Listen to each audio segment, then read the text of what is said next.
After 4 years of negotiations led by the Organization for Economic Cooperation and Development, or OECD, last week 136 countries agreed on a sweeping overhaul of international tax rules. One, a minimum global corporate tax rate of 15% for companies with annual revenues of more than $870 million. Two, that large multinational companies must pay taxes where they operate, not just where their headquarters are.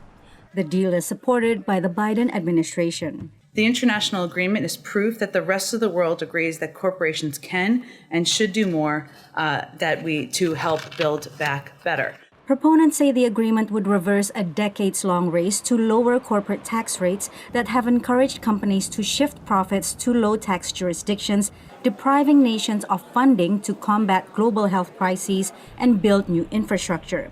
But technical details have yet to be finalized. It remains to be seen how successful the implementation will be and how this will really end up impacting global tax revenues and corporate profit shifting. It would be at least 2023 before the deal could be implemented.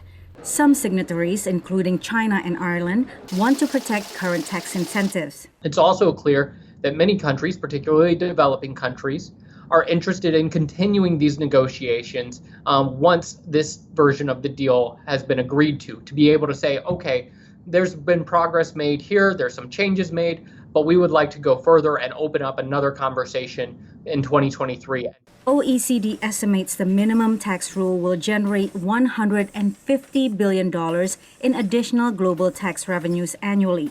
But large multinational companies like Amazon can still take advantage of the many exemptions, and the deal simply doesn't go far enough, say advocates for global equality, including Oxfam.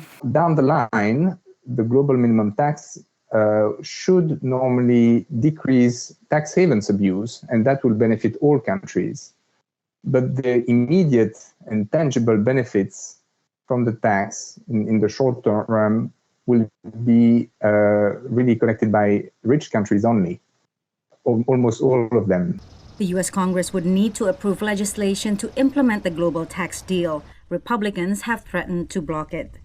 Patsy Widakuswara, VOA News.